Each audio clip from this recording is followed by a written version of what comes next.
Good morning, good afternoon, good evening. 함께 찬양합시다.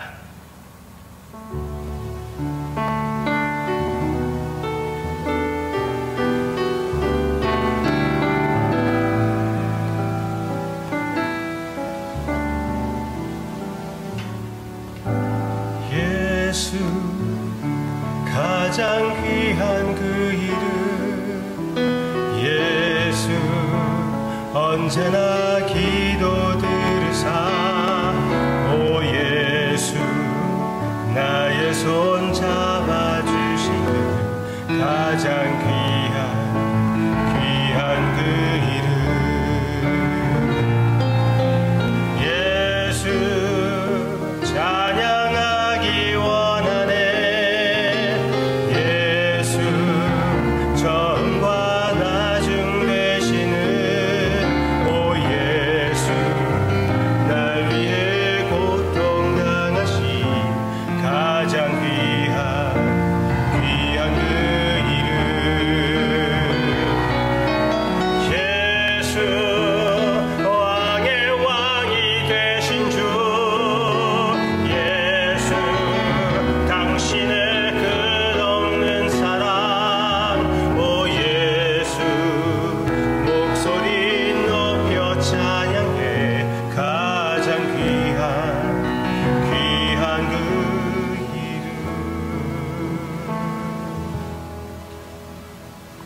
주님의 이름을 찬양합니다.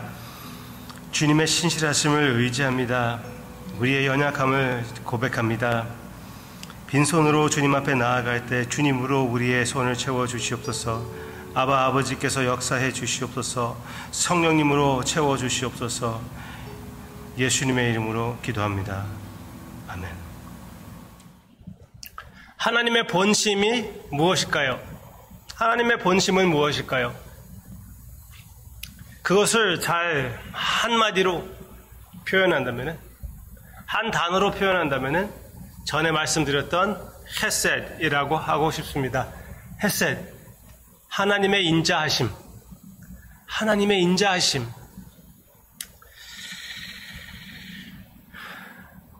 전번에 시편 107편에 그 인자하심, 헤세드가 6번 나온다고 제가 자랑을 했습니다.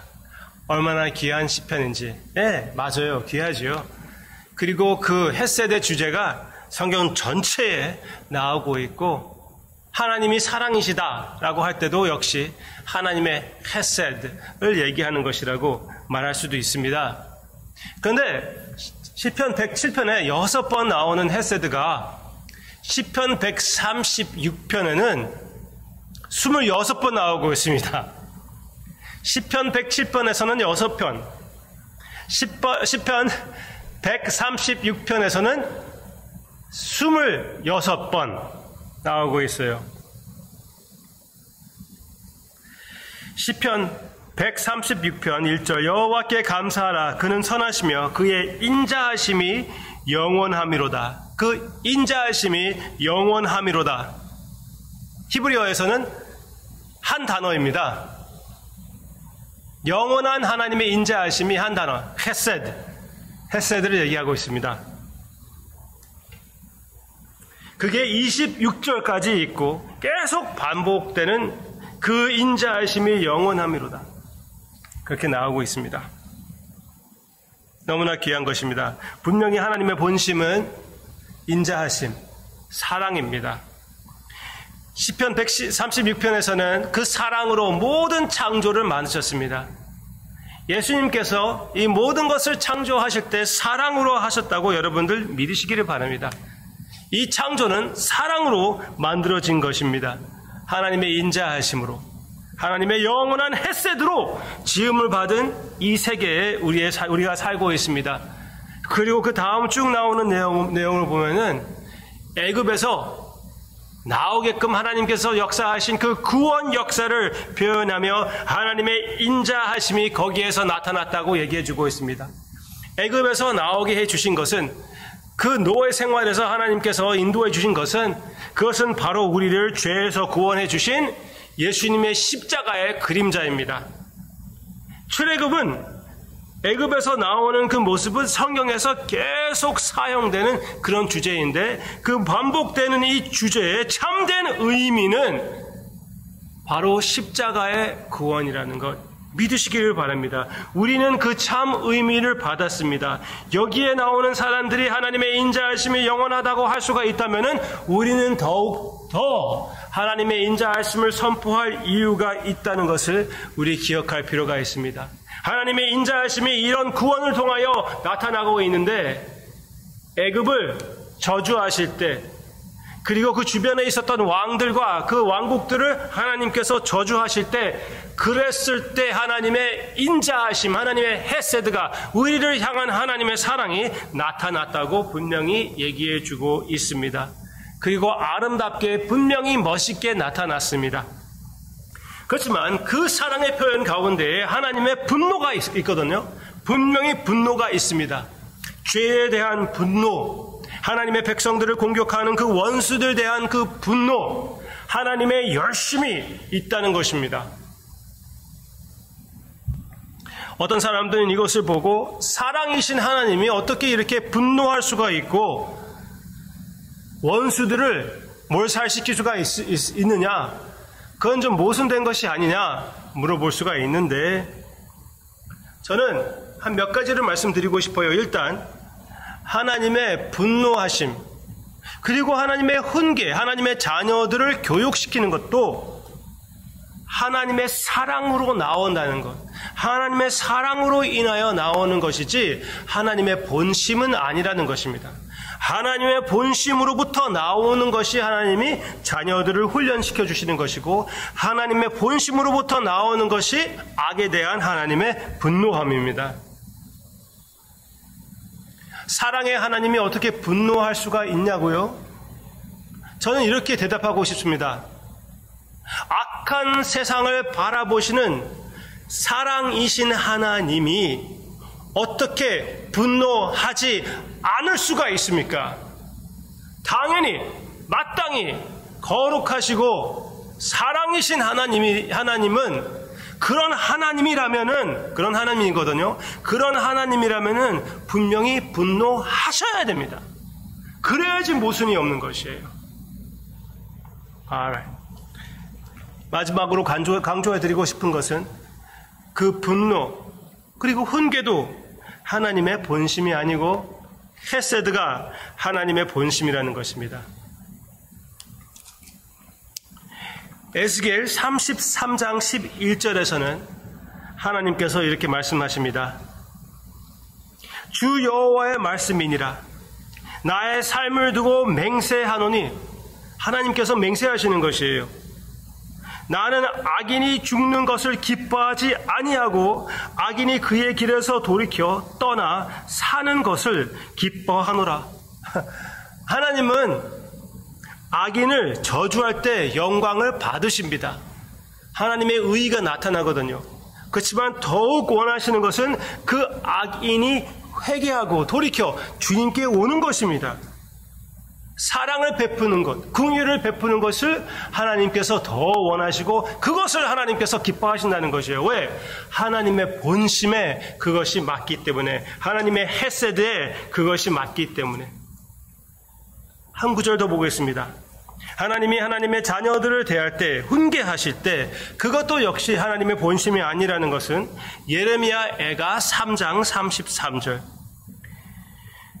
주께서 인생으로 고생하게 하시며 근심하게 하심은 본심이 아니시로다. 아멘. 여기에서 나오는 장면은 예루살렘이 멸망하는 것입니다. 예루살렘이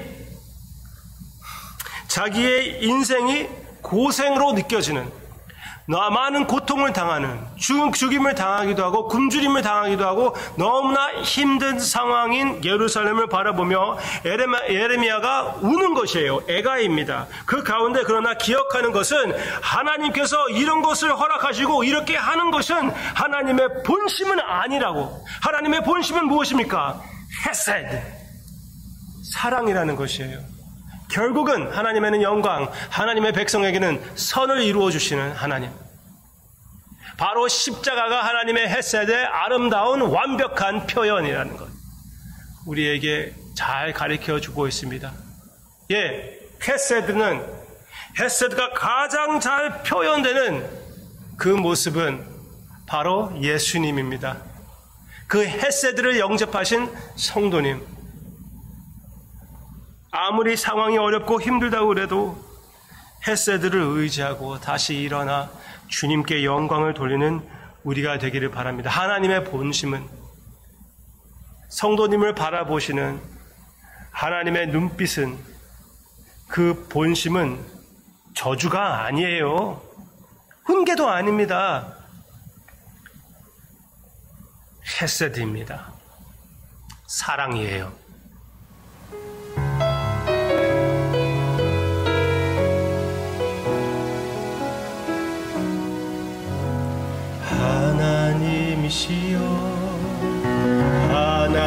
하나님이시여 주는 나의 하나님이시로다. 나의 몸과 마음 주를 갈망하며 이제 내가 주께 고백하는 말, 여호와는 나의 힘이요 여호와는 나의 구원이시니 내가 누구를 두려워하리요. 여호와는 생명의 피난처시니 주의 인자가 생명보다 나음으로 내 입술이 여호와를 찬양하리. 내 평생에 주를 찬양하며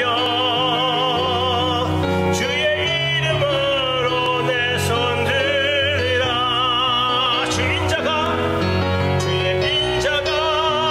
생명보다 나음으로 내 입술이 여호와를 찬양하리. 내 평생에 주를 찬양하며 주의 이름으로 내 손 들리라. 주의 이름으로 내 손 들리라. 주의 이름으로 내 손, 다시 한번 새로운 결심으로 주의 이름으로 내 손 들리라.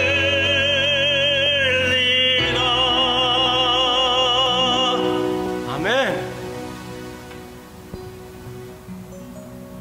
주의 인자가, 주님의 헤세드, 사랑이 우리를 지켜주심을 이 시간 마음속 깊이 생각하며 또 주님 앞에 고백합니다.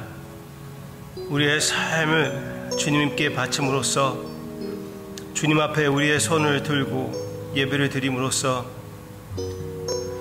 주님의 사랑 받은 그대로 주님 앞에 이웃에게 표현하게 해주세요. 예수님의 이름으로 기도합니다. 아멘.